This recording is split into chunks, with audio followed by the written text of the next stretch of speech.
Hello, everybody. Welcome to this week's Tuesday Night Live. Before we jump into the topic at hand, I just wanted to share a Black history fact that maybe some people don't know, or if you do know, it's something that's coming up real soon. So Juneteenth is this Friday, June 19th, is actually the oldest nationally celebrated commemoration of the ending of slavery in the U.S., dating back to 1865.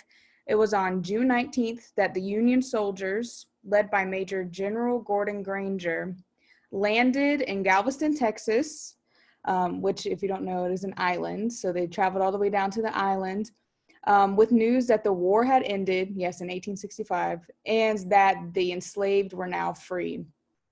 So another note that this was 2.5 years after President Lincoln signed the Emancipation Proclamation, which was in 1863. But the Emancipation Proclamation, it had little impact on Texans due to the minimal number of Union troops to enforce the new executive order. However, with the surrender of General Lee in April of 1865 and the arrival of General Granger's regiment, the forces were finally strong enough to influence and overcome the resistance. Fun fact, I am from Texas, and last summer, my family goes down to Galveston every summer, and we stay in a beach house, and my family and we went on a ghost tour of Galveston one night, and one of the stops is actually the place that the Emancipation Proclamation was read to Galveston, and it's at this mansion, and you can walk outside and be there where it happened. So that was really interesting. So if you ever get down to Texas, that'd be a good place to stop. And it is now actually a very huge celebration nationwide, especially in Texas, for many reasons. I actually have many friends whose ancestors were enslaved in Galveston, so their family celebrates this every single year. But I'm also going to, if you would like to find ways to celebrate Juneteenth, I'm going to attach some links in the chat. There's actually a music festival that will be a virtual one, of course. These are all virtual.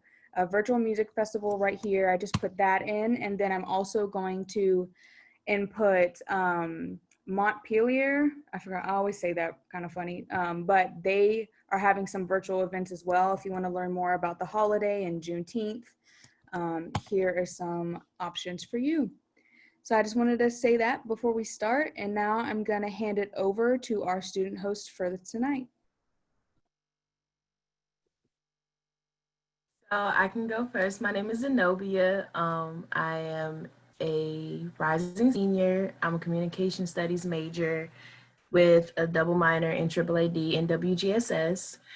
And yeah, I think that's really it. And hi, everyone. I'm Norman Jones III. You can just call me Norman. I am a senior public policy and administration major from Manassas, Virginia. As far as minors go, I'm also in the Honors College. And I'm this year's student representative to the Board of Visitors. So I'm glad to get things started tonight. Excuse me, sorry. But I'm glad to lead the discussion tonight. I'm glad to be with Zenobia.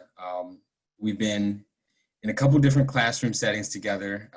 She's also a student leader in her own right in a number of different organizations. And so what we wanted to discuss today, as you could imagine, is still pertinent in the happenings of what's been going on in the country and the world right now. Things that certainly pertain to us as Black students and Black student leaders at JMU. And so for the past, I believe the past 2 Tuesday Night Lives, there's been a lot of discussion, powerful discussion, powerful questions and comments on Blackness at JMU. What does racial equality look like for Black people? How do we continue this conversation and try to be inclusive in everything that we do as people, as a university, as students, people trying to go out into the world and make a difference. But one thing that several people now have noticed, but I think myself and Zenobia also find important, is that ironically, in this inclusive conversation, we're still leaving some people out. There's still marginalized communities within the Black community that deserve just as much justice, just as much acknowledgement and recognition, and quite certainly need just as much, if not more, assistance and advocacy to receive their justice and their equity in today's systemic system of oppression. And so what do I mean by all of this? I guess to make it plain, we're talking about Black women. We're talking about Black people who identify as part of the LGBTQ plus community. These are groups that are often overlooked when we talk about or even think about equity. We have a heteronormative framework in which we think of certain groups to fit that brand, that image of what Blackness is. And so lately there have been hashtags trending and movements and protests across the country now stating that all Black lives matter as well. So it's not enough just to say Black lives matter. We have to make sure we're recognizing all of the different Black lives and the different forms and shapes and sizes and preferences of Blackness and what those look like to us, what they mean to us, and how do we work to make sure they're part of the discussion as well. So all of this culminates in one word, one phrase, I guess, intersectionality. Some of you may have heard it. Some of you may not know what that means. Some of you might be thinking, the only intersection I know of is the ones on the street, which I would say you're not incredibly far off with that metaphor. But I wanted to, before we get deep and start unpacking things tonight, a couple disclaimers. Zenobia and I really want to make this really interactive. This is not an experience where it's a one-way communication or we're giving one message for you to simply receive. There's certainly a time and place for people to listen and take in information, but there are also moments where we have to process and move things around to shape how we think and how we make decisions so that we can grow and we can actually learn from that. So that's what tonight's going to be. We have some questions lined up. I was talking to Sierra earlier. We will be waiting for responses in the chat room. So if we don't get 3 or 4 each question, that's okay. We will sit and wait because we want to make sure this is a dialogue going on, discourse going on, so that it's not just us coming to you with information like a textbook. We're here to learn. We're here to grow. And so that's something I want everyone to keep in mind tonight. And so intersectionality, that's the name of the game for this evening. So of course, the obvious question would be, what is intersectionality? If anyone would like to, well, not if you'd like to, we're gonna just have to wait. But what do you think intersectionality means, whether you know it or not? We'll wait and see if we can get 3 or 4 responses in the chat. But what is intersectionality?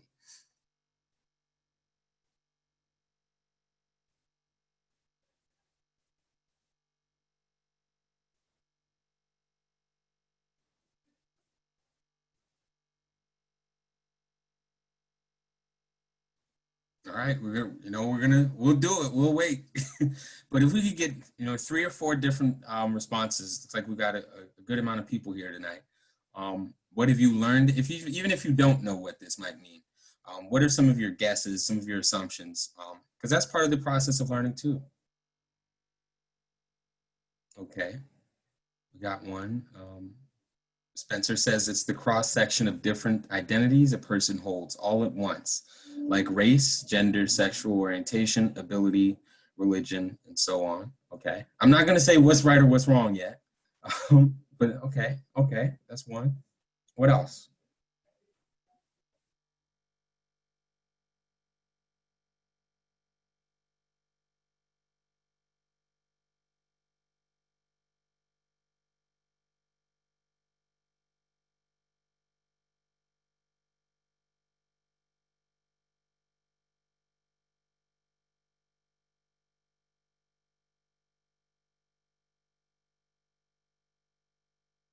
Okay, Megan.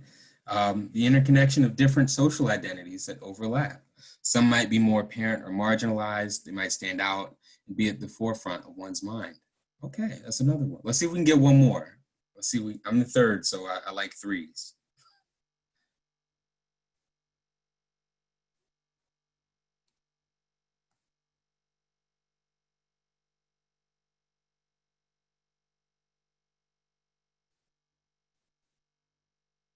Awesome. We got one more from, I think it's Nico.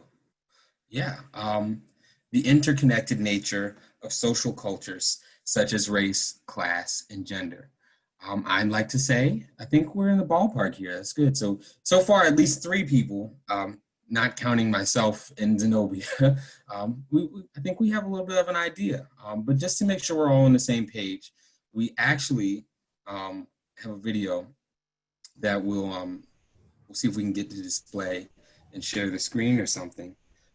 So that way we can kind of go through and learn about this together.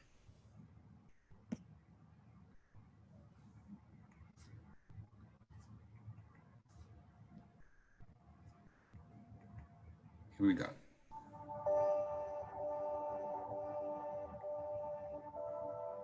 Intersectionality is just a metaphor for understanding the ways that multiple forms of inequality or disadvantage sometimes compound themselves, and they create obstacles that often are not understood within conventional ways of thinking about anti-racism or feminism or whatever social justice advocacy structures we have.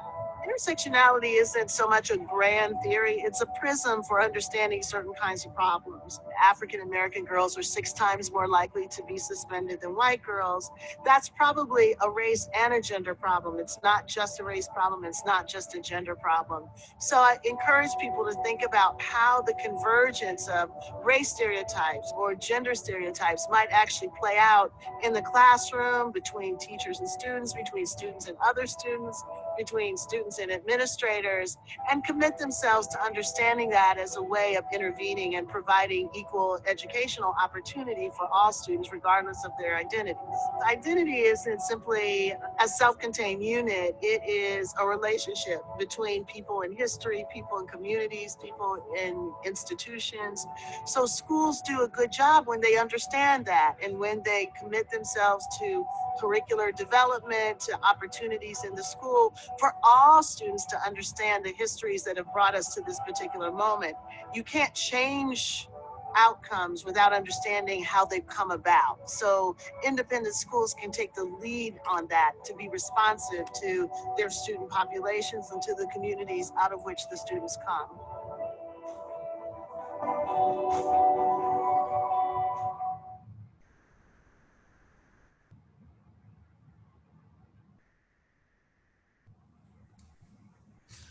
Hopefully everybody was able to hear that. But there's a great summary from, I would say, a well-known academic, lady who's written a lot of great information, a book called New Jim Crow.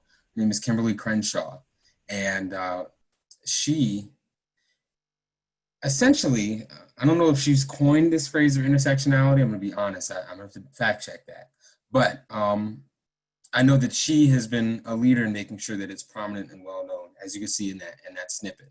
So like she said, intersectionality is the ways in which different levels of identity overlap with each other, and they impact different levels of oppression or systemic discrimination you might face. Zenobia, you mind expanding on that?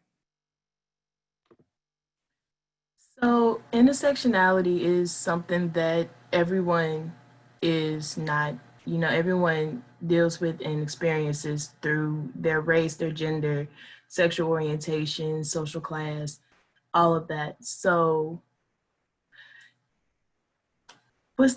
I think that's a summary, Norman. I don't think, I think that really,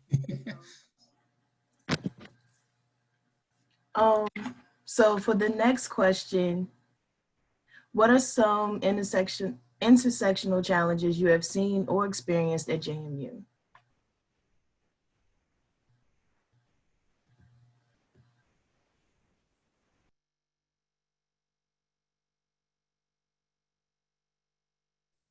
These could be things that are, negative experiences, whether you've witnessed them or you feel enough to share them. Or these could be positive things as far as spaces that recognize intersectionality, or make room for that kind of discourse. But again, we're gonna wait and see. This is the way we test and see if we've learned or if we know. So yeah, what are your guys' thoughts?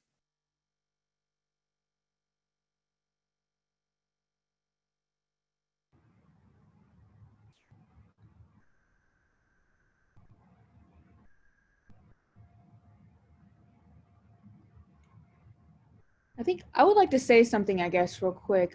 Just kind of touching more on the importance of intersectionality, I guess, in this aspect, and how it's coming more, I wouldn't say it's coming more to the forefront, but it's been something that's really important.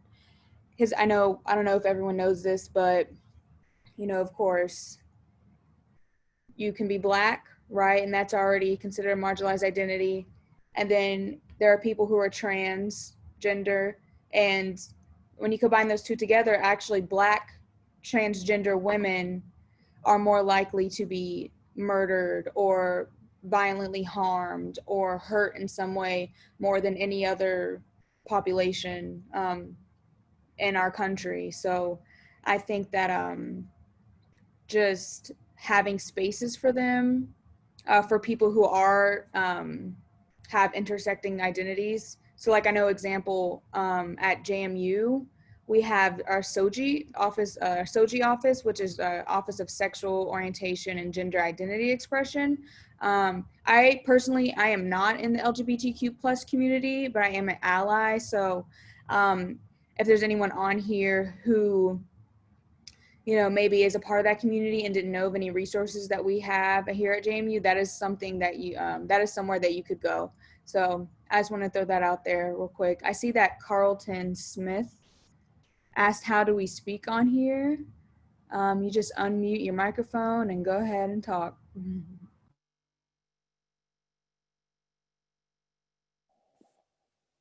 Hello.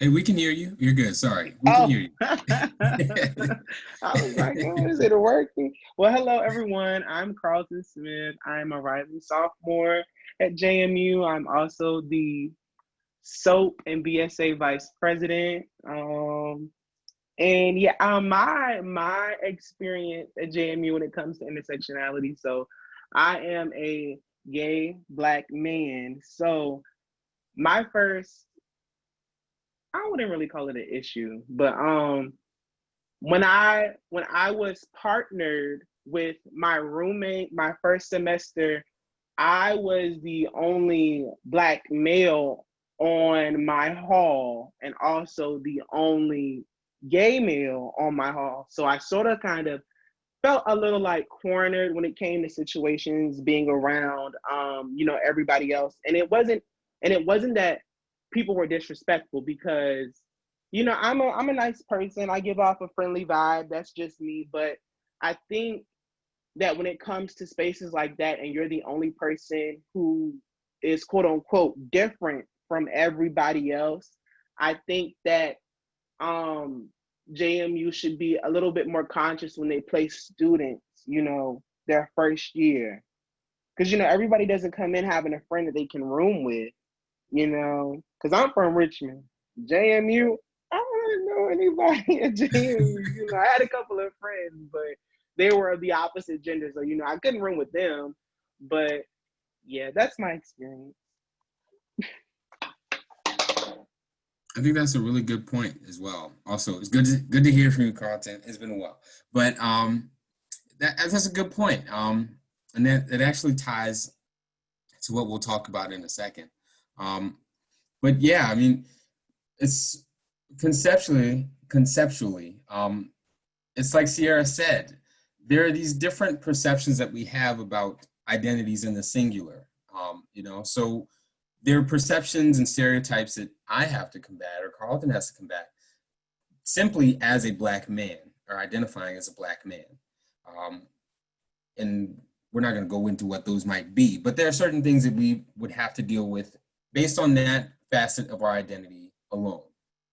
And then if you identify in another marginalized group, say that you're limited in your physical or mental ability, there's also another set of stereotypes and stigmas that are assigned to that part of one's identity. So now, not only do you have to deal with being Black or solely being considered someone who's disabled, but now the juncture at which those two meet amplifies whatever discrimination or oppression or prejudice, assumptions people might make about you because it's not just one identity or the other. And so for me, my identity as a Black heterosexual or cis male, that is not exactly the same. And we weren't going to get too deep into privilege, right? But because I think that warrants a whole nother conversation. But for me, my identity as a Black man gives me a level of discrimination that I face. But then again, my identity as a male, as a man, in a society that's been patriarchal for centuries, thousands of years, there's a level of privilege that I also have. And so when you think about the ways that all of your different identities and the facets that make you who you are, take some time to comprehend how those are perceived by other people and how those interplay with each other, because they create very interesting circumstances in when it comes to facing discrimination, but also when it comes to trying to mitigate that to help others.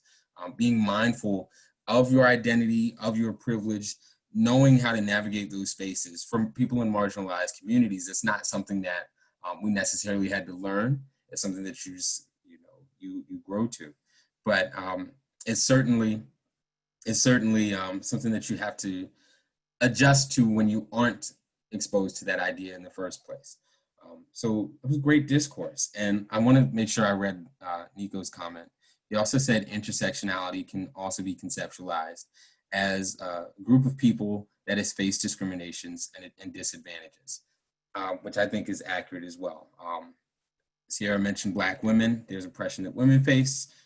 There's oppression that Black people face. And then there are what I would consider much more intense discrimination and prejudice that Black women face with those characteristics combined. So hopefully you kind of understand and are starting to get a glimpse of what this might look like as a concept, as a construct, something that does impact our daily lives and is just recently started to get a name and some sort of understanding for how these things work together in society.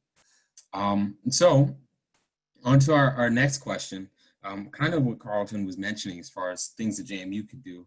How does this concept of intersectionality, how does that impact our solutions as a university? So when it comes to addressing discrimination, things of that nature, how does this concept or how should it impact our solutions?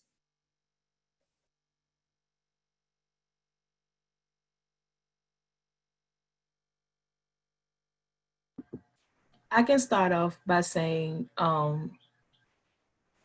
addressing people's pronouns in normal conversation, whether you're introducing yourself or you're meeting someone, just like my name is Zenobia, my pronouns are she, her, hers, is something so simple that can go a long way, that if you just take the time to include that into your everyday language, then it becomes normalized to respect someone's gender, whether it's different from what you do know or what you are familiar with, but you're giving them the respect that they deserve, and it keeps a safe space a safe space.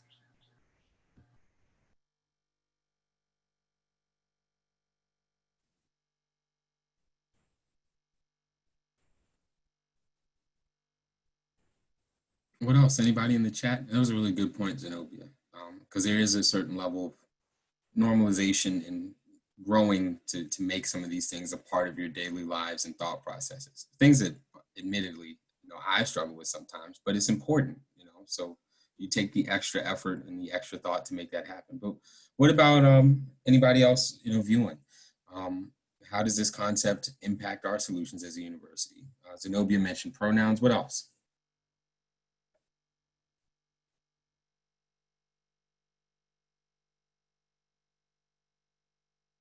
Okay, looks like we got one from Dr. Miller. The importance of addressing a mistake when you make it and fixing it. Really important. When we talk about solving problems at the university, we can't act like there wasn't a problem in the first place and just point to the solution. I think that's a really good point. So when we're talking about addressing these needs, he said he's referencing her comment about pronouns mostly. That's a good point. People are willing to understand if you're just very clear and transparent. Hey, I'm trying to make sure I respect you, respect your identity. You don't have to do a long drawn out explanation. But honesty, I think, is the best policy. What else?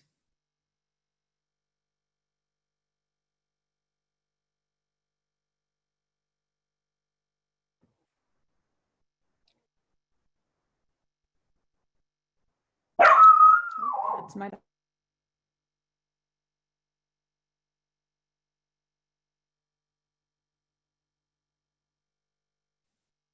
Okay, Megan says that I think it's important for all classes, specifically Gen Eds, to address intersectionality and educate about it, as JMU is a historically white institution. This leads to more transparency overall and inclusion. Great point. Great point. I guess I have a question based off of that. So I'm just wondering, maybe, I think, Megan, that's a really good point. And I was just curious to see if anybody had any maybe examples from class where were there any professors or faculty that, what am I saying, were able to be intersectional and being respectful towards everyone's identity and making sure that everyone is heard. I don't know if I worded that in a good way, but I think I'm just basing my question off of Megan. So I don't know, Megan, if you wanted to maybe explain more of what you said, because I think that what you put is a good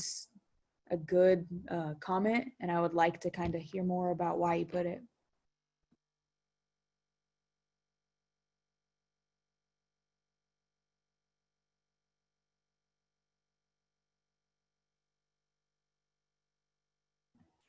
No?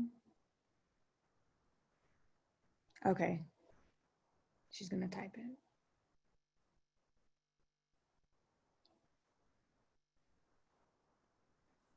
And we see the other comments as well. I forgot everybody was typing, so they all kind of came in a flood. So after Megan's points, we promise you won't be forgotten.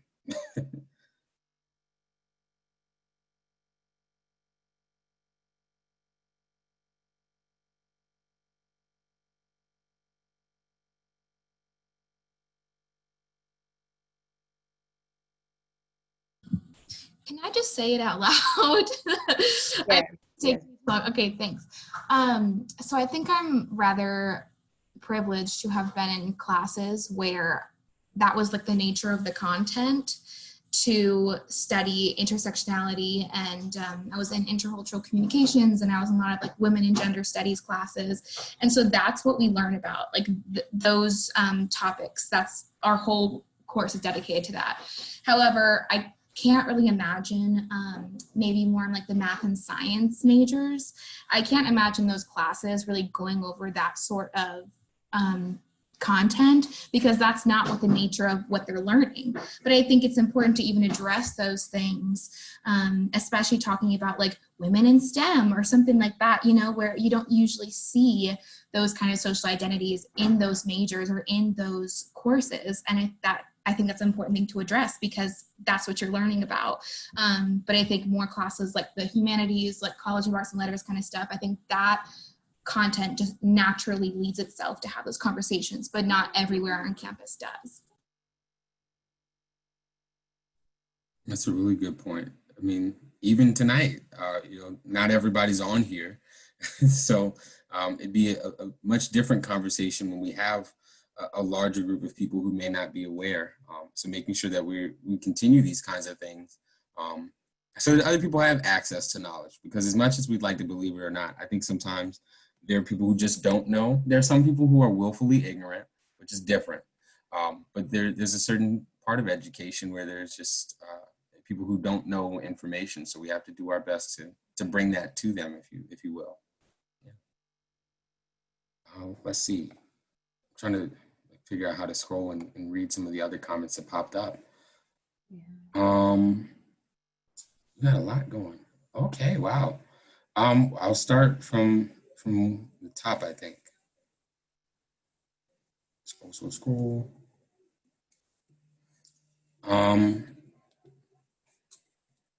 Spencer says that in classrooms and clubs, etc., we have to be aware of how different kinds of people might feel in any given circumstance, and how we can welcome people who face discrimination at different levels. That's a really good point. we have to be sensitive to these different things because one's experience isn't universal. I don't know, I think Dion might have said it last week, but certainly when it comes to Black people, you know, we aren't a monolith. So there's no way to know fully. Even for me, I don't know the entire realm of the Black experience.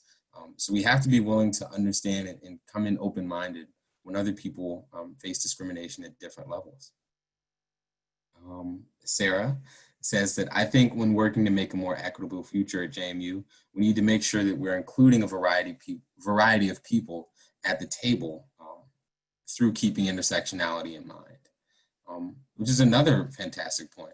If we are having discussions like tonight, for example, about how to be more inclusive, about how to make a difference, it kind of serves a moot point if it's just us talking and we're not hearing from the people who are affected. And I'm using tonight as an example. So when we have discussions at the university on a high level, when we're trying to make big systemic changes like we are in this moment right now, we have to make sure we're inclusive of those people who are severely affected, much more than who we might first imagine. So I've always tried to think, who are we not hearing from? What perspective do I not have? And how do I make sure that that is represented in this room, or, you know, room air quotes, whether it's figurative, virtual, physical, all of that. Great point. Lena says, not sure if JMU does this already, but maybe they could have student ambassadors have pronouns on their badges used in their intros to make potential students feel more included during their tours. That would be fantastic. It's a great solution to point out as well. I am a student ambassador. However, I'm not sure as far as the logistics of that, but I certainly agree. I think that would be a fantastic solution. I know, I guess basing off of that, so my graduate assistantship is in CMIS, and some of the members or some of the workers in CMIS actually do have their pronouns on their badges. So that's definitely something that is doable. So hopefully that'll become more regular in the future. We'll start seeing everyone's pronouns on their badges. So just wanted to say that. Yeah. Yeah. That's a great step. I mean, that's the thing. Sometimes there are smaller things that we can do as well that we often overlook when we want to make a real impact. We don't always have to look straight to the mountain and say, well, let's topple that first. That's something that we do need to do. There are big changes that need to happen, but big changes don't always come with the small changes that are necessary to follow it. So it's important to keep those in mind. Here, we're still scrolling down the list. Oh, Caitlin mentioned, well, let me preface with this. She works at UREC, but rethinking intramural sports that are gendered men's and women's and instead have open leagues. Again, something that many people might not even think about as being a problem for inclusion. But when we talk about people who are discriminated against, people's identities are a part of everything that they do. Whether that's protesting, whether that's classes, jobs, you know, earning an income, or even just playing an intramural sport. These are little things that make the college experience special, and we certainly want to make sure that those are open and inclusive for everyone who takes part in them. So I think that's a great point, Caitlin.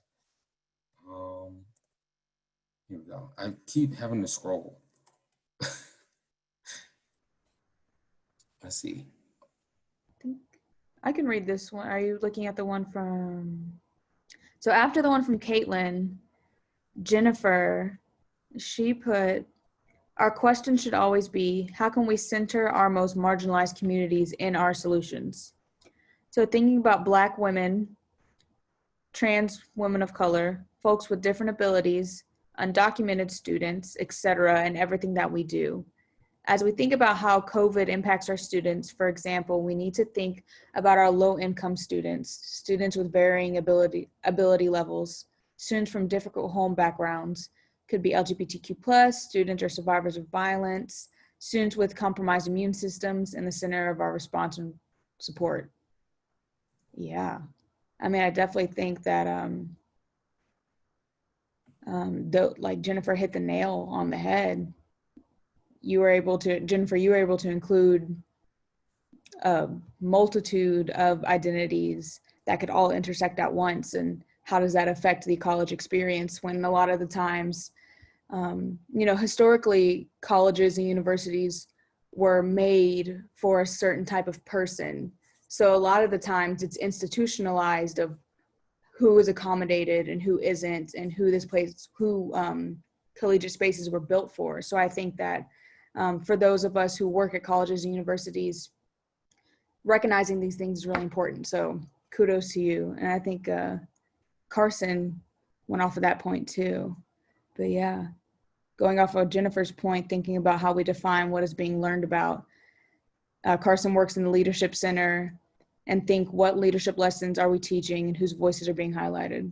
Yeah, it's great. So another comment was from Tajay. When it comes to intersectionality, JMU can address this issue by first realizing the lack of differences and or diversity in the type of social categorizations shown on campus, and then find ways to implement an authentic variety of students that are seen as similar, which can lessen the feeling of disconnect with students already on campus.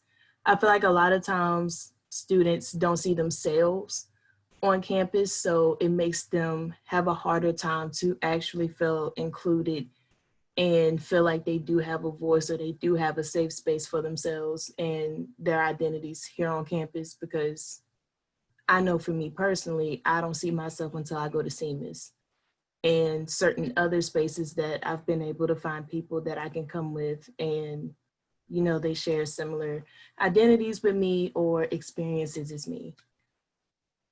Another point is from Carson, going off of Jennifer's point. Oh wait, Sierra, did you read that? I did, but if you want to talk about that, you can do. I mean, you can elaborate on that if you want. Yeah.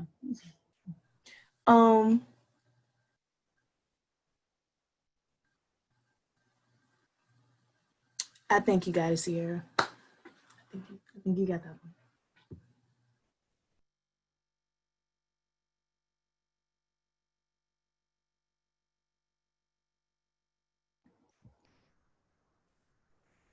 Okay, so those I think are great ideas that certainly I hope that we follow up on. Not only like us as students, but some of the leaders in here, some of which are student leaders in their own right, because these are things that can happen, right? These aren't things that are pie in the sky, so to speak. These are things that we can clearly change to make an impact. I mean, some of them, like you said, is pronouns, making sure that we include that information. And some of them are much more systemic things, like you said, Zenobia, when it comes to making sure that we represent students in an equitable way when we show the image of this university, when we bring people here so that they feel represented, they feel like they have a place. Fantastic, absolutely fantastic. Zenobia and I brainstorming a couple other solutions. And feel free if you have more to say. I mean, it's certainly not like the end of a segment or anything. If you think of other things that that might need to happen, or things that you think would be important for JMU, feel free to keep adding them, because this is still a conversation. But one thing that I certainly think would be important as a solution in the university, we mentioned student ambassadors and having pronouns on our name tags. I would also think that making the Lavender Lounge in the Student Success Center a crucial point to stop and point things out when we give tours. So we walk through Student Success Center. I'm not going to get into too much detail. There's a lot of things to point out there, but in the same way that there's such a great need to point out CMIS, there's also a great need to point out what I would consider one of the only other clearly designated safe spaces on campus, which is the Lavender Lounge. Because, like I said, students may not know about these things unless we talk about them, unless we share them, unless we make people feel comfortable about these resources. What about you, Zenobia? Any other? Educating yourself always is a big key that people sometimes forget. Not always expecting to have the marginalized people do the work of educating, self-educating and being self-aware and trying to just eliminate your own ignorance, bad or good, is a big key in being able to help others who honestly cannot use their voice or need help having their voices heard. So that's my big one. Yeah, oh, sorry, Norman. Just basing off of that, I'm going to include in the comment section there's different trainings that people can go to here at JMU. So I'm going to include the safe zone training as well as green dot training schedules for JMU. You know, you can always look there throughout the year. They update it. I think those are two important trainings that everyone should go to, even if you don't identify as LGBTQ plus. I think it's important to go to safe zone training. Even if, sorry, my dog. Is my dog. She makes an appearance every show. But there's also a green dot training, and if you don't know what green dot training is, that's sexual violence intervention, bystander intervention training, and those are just ways that we can use our, I want to say power, our privilege, just like our beings. Those are ways that we can use ourselves to be of help or service to other people, because those identities and things of that nature can intersect with each other, and I think that plays into intersectionality as well. But I'll pass it back to you, Norman. No, that's a really good point. I know that a number of student leaders, at least within SGA, I know, or, you know, I think they're required to be green dot trained. But I think it's important for everyone to be a part of a community that looks out for each other. We talk about some of the cliches at JMU, Dukes hold doors and Dukes step up. These are opportunities for you to get real hands-on training, real hands-on education about these issues when it comes to discrimination, sexual assault, and harassment. Things that occur and are very real and are affecting so many of our peers around us. And so when we have the resources to do something, it's important that we utilize them, I think. So I definitely encourage that. And this year I will be, as soon as possible, getting green dot trained as well, because in my role as a student rep to the Board of Visitors, I'm going to make that a criteria. Certainly we want all of our leaders to make that happen. And one other thing, Zenobia made a really good point as far as education goes. And I think this is a great point overall.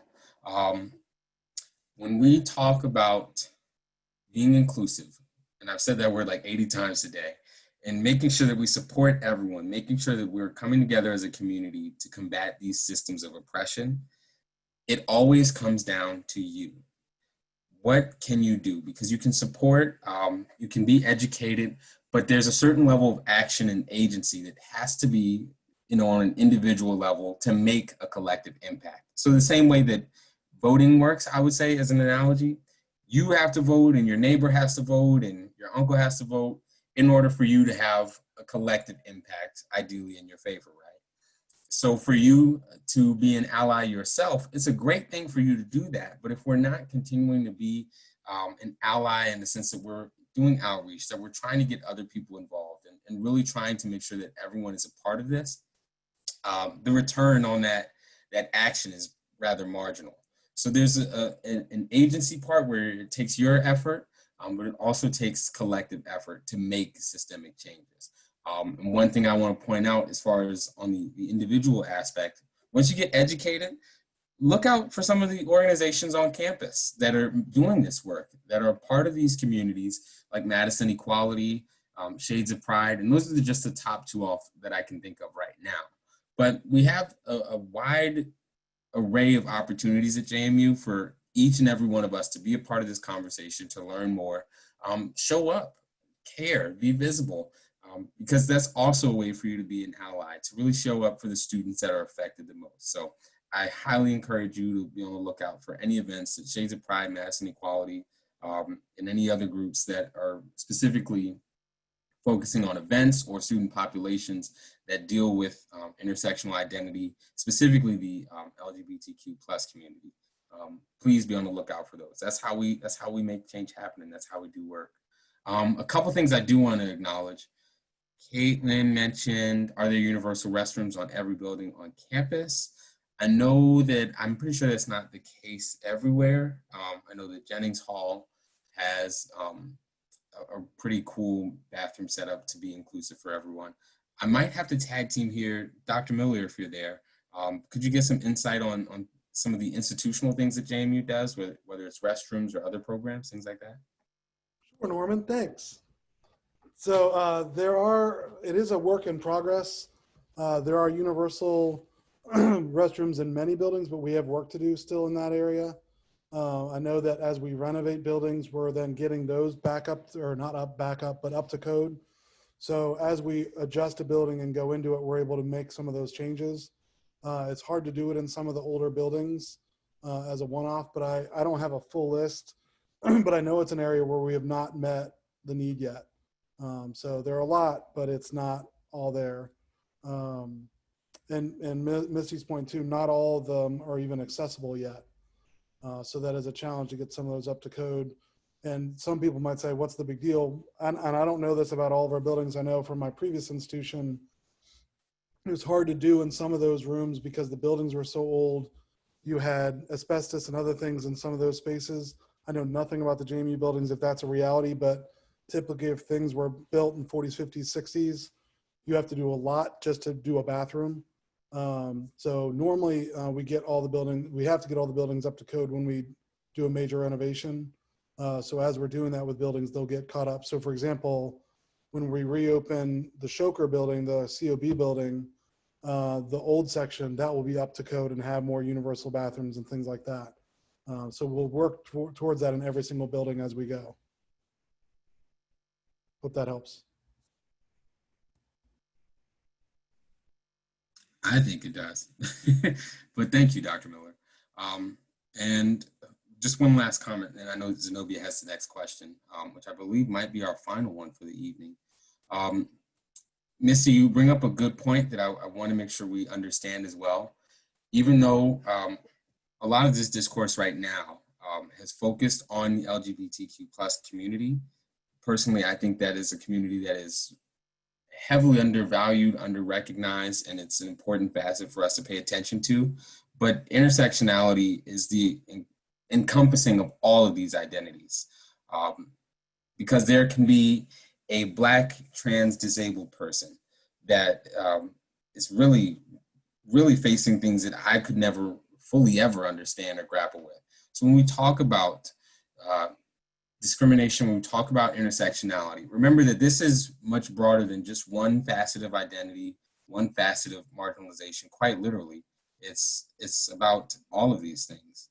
We have to make sure that we are that we are addressing all of them and incorporating them all, whether it's documentation and DACA status, whether it is working to make sure that we're making buildings accessible. And again, whether it's pronouns or making sure that we are actively supporting women on campus, racial and ethnic minorities. It's all of these things put together.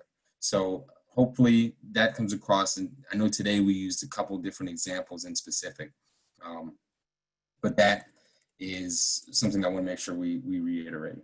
So yeah, really quickly. Yeah, and then Zenobia, I think I had to find it real quick. So just before everyone leaves, I wanted to do just a little quick reflection activity to where everyone can be included, everyone can say something, and it can feel like a really good last one engaged question before we get off here. But what is something that you took from this? What is something that you learned? Something that may have sparked interest or anything of that sort?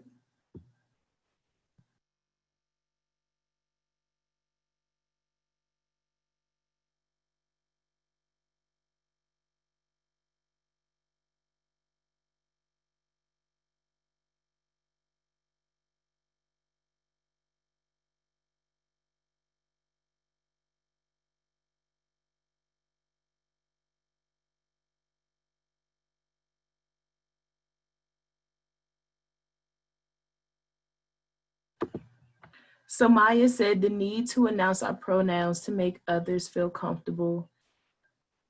It's a simple thing to do, and it honestly does help. A lot of people just feel like they're seen and that they're heard. So it's something that's very simple that can go a long way. Monet said, this helps me to start to understand how important pronouns are. Yes, very important. Caitlin said, definitely motivated me to bring it up to our director again about getting pronouns on our name tags and signature lines and on our student employee forms. That is very important because I can say when I went to Madison Grill one time, there was a guy that works there and they misgendered him, and he had a button on his shirt that said his pronouns, and they continued to misgender him. So, like I said, it's something that's very simple that can go a long way.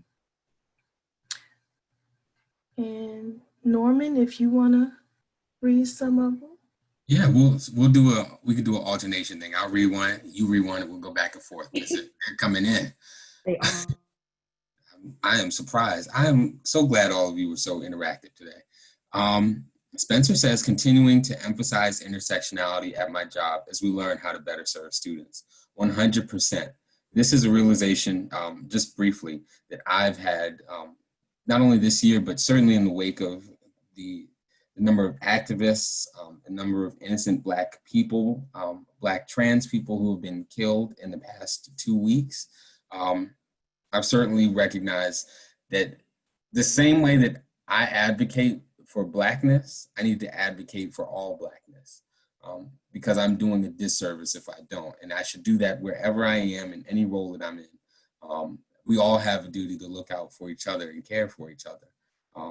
And it's something that we can't just do when it's important to everyone else. It's something that we have to make sure we value and we internalize to serve every single day. So great point, Spencer. Continuing to emphasize that at your job would be great. Zenobia? So Jennifer said, this sparked a fire in me to continue to think critically about the parts of campus that I have influence over and how I can be intentionally making those spaces inclusive for all students. Thinking about intersectionality will help me ensure that I'm thinking more fully about all students at JMU. That's a great way to look at it because it honestly helps to make everyone feel included. And that is real inclusion and diversity, not just having one queer student or one Black student or one Latinx student in the conversation. Dr. Miller says the definition of intersectionality from the video is significantly different than the dictionary definition that so many people rely on.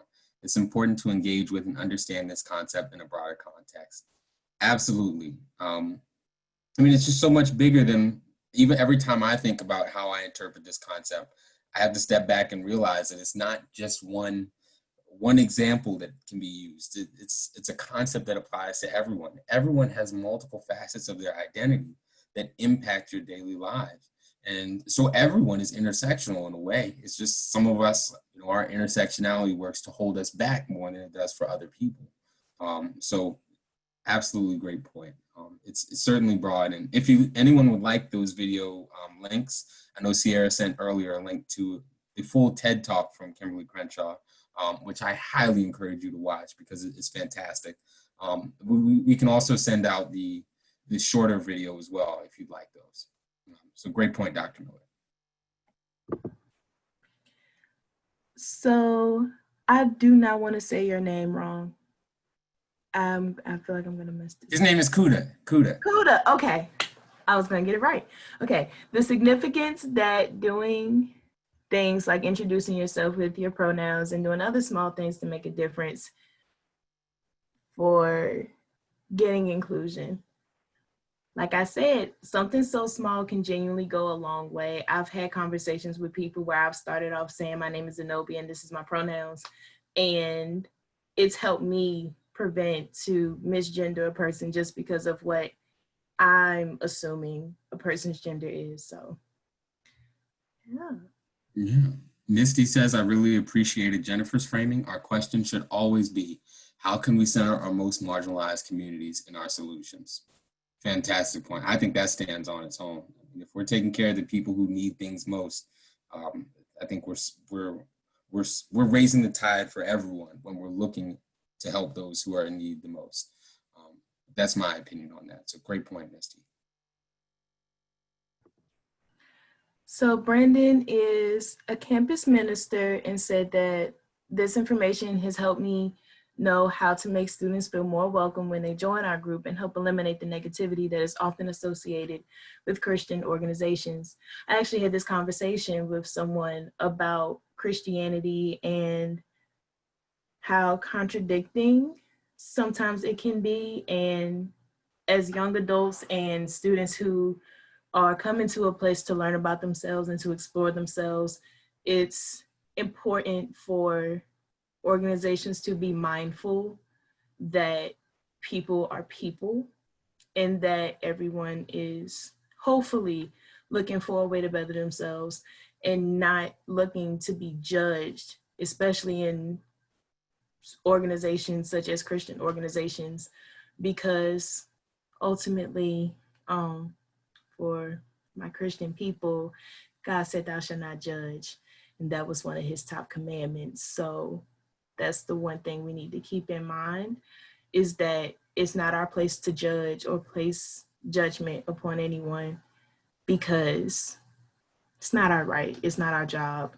It's our job to help everyone make sure that they have the chance to feel like themselves and to have a space where they can do that.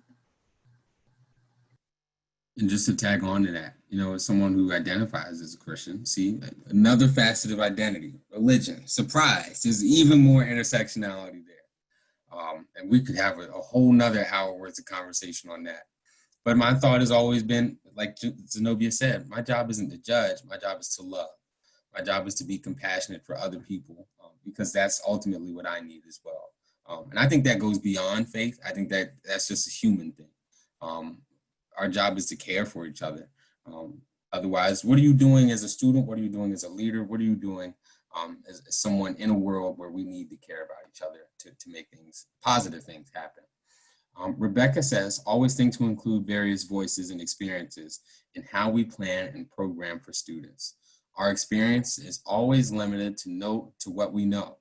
So if we learn and relearn to include others, it will also make our work better for students. Fantastic. Absolutely fantastic. So, where's the message? So Dag said, when working to make systematic changes at JMU as a student leader, that I make sure to include and collaborate with people of different perspectives and many unique identities.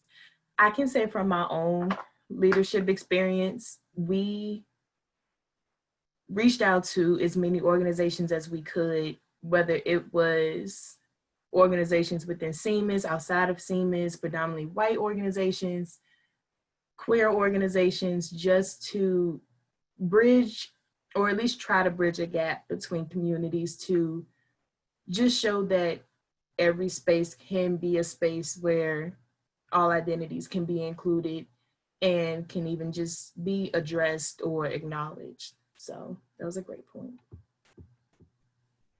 Yeah, and again, if anyone has any other things that they learned that they want to share, feel free to send them. We're still here. But otherwise, the last comment so far is from Maya, saying that it's the little things that can make change. You cannot drain an ocean in a day. Fantastic point. Certainly at a time like this, where there are big problems and everyone is seeing them, we are learning and we're witnessing what I think, and I think a lot of people believe, is a crucial point in our country's history, in our world's history. And we're recognizing we have these really big problems that some of us have just now realized are there. It's like you wake up one morning and there's a mountain in your house that is just grown out of nowhere. Something like bamboo. If you've seen people grow bamboo, you go outside one day and it's like, oh, all this grew overnight. We have to recognize that while we should chip away at those big things, the little things certainly help. We don't have to sacrifice one for the other, but we have to remember those little things. So unless there's any, I mean, I'll give it a second if anybody has anything else to say, but.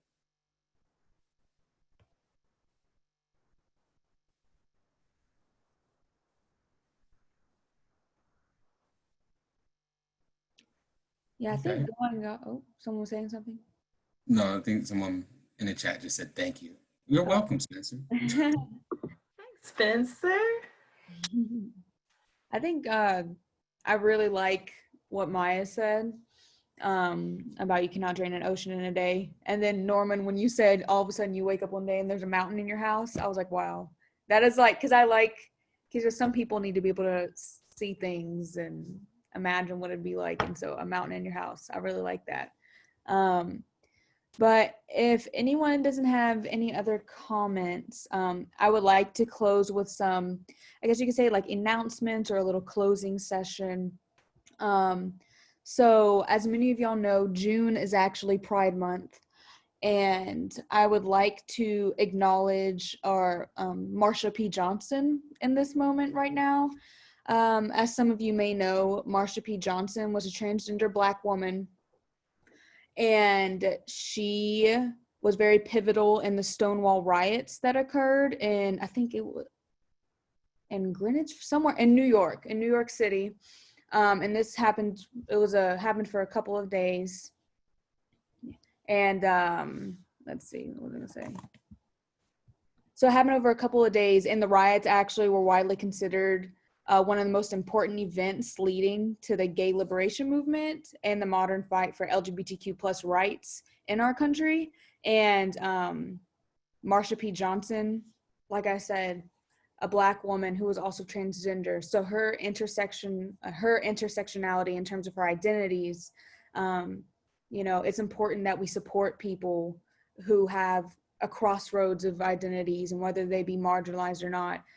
Because if, a lot of people don't recognize Marsha P. Johnson or even Sylvia Rivera, right? She was a transgender, I believe she was Puerto Rican, and her and Marsha P. Johnson, they were friends. But you can actually watch documentaries about them on Netflix, YouTube, things of that nature. We love that. But I would just like to acknowledge her. And I also am going to include some virtual Pride resources that Soji has provided. And I'm going to put that was also on Duke's Weekly. That's where I got it. So y'all can always go in there and look too. But here are some resources that they put out in terms of that. And also so tomorrow, this is not random. This doesn't have to do with LGBTQ plus community, but it has to do with the Black community who also identifies Christians, or even as, so because it specifically has to do with them. Tomorrow is actually the 5th year anniversary of the Emmanuel church shooting. I was actually watching a documentary about that today, and I didn't even realize that tomorrow was the anniversary. So I think it was a sign for me to actually acknowledge that tomorrow is the 5th year anniversary.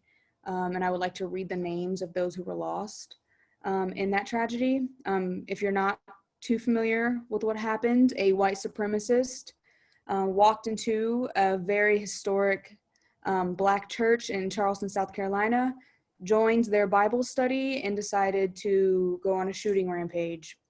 And 9 people were killed. And this was a racially motivated incident. So I would like to read the names of those who were lost real quick.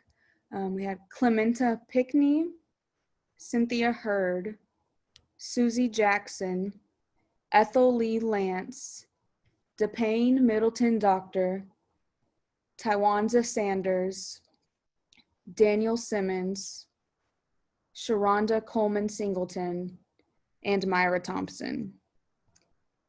So they are also known as the Charleston or the Emmanuel 9. And I hope that we may never forget their names. And I would like for everyone, if you could, to honor their lives sometime tomorrow, whether it, if you're a praying person, send a prayer, or just whatever, if you, good thoughts. But that was definitely something that happened, and we should never forget. But yes, so like I said, we did include some resources in the chat. If anyone cannot find any of the resources that we provided, you can always just message me and I'll wait on here while others leave if you want any more resources. But yeah. Oh, I see where, but yeah. And then Norman, did you have something you wanted to share before we leave? Yeah, certainly. And I think just a serendipitous segue right there. But in these moments where us as students and as administrators, people who want to make an impact, the point of this entire conversation is so that when you or when we go out to make a difference in whatever capacity we do, we remember the names and the lives and the identities of the people like the Emmanuel Nine, like George Floyd, like Sandra Bland, because they're more than just Black. They're more than one facet. And so when we go out to try and do work to make an impact, when we want to say something or do something, hopefully you remember this conversation, you remember what you learned tonight, and hopefully what you learn in the future, knowing that, sorry, that kind of got me. Knowing that we're not doing this for just one reason. It's not just anti-racism. We're trying to fight for equity and equality here in so many ways that are much more than one. So hopefully you keep that in mind. We're not just saying Black lives in general matter. It's all Black lives matter. We need to take that to heart. So please keep that in mind. But thank you all for being here and hopefully learning something today. So that's all I got to say. Yeah. So we will see y'all next week. And if anyone would like to stick around to ask for any resources, I will be here. But hope y'all have a good night and a good rest of the week. Thank you, Zenobia and Norman.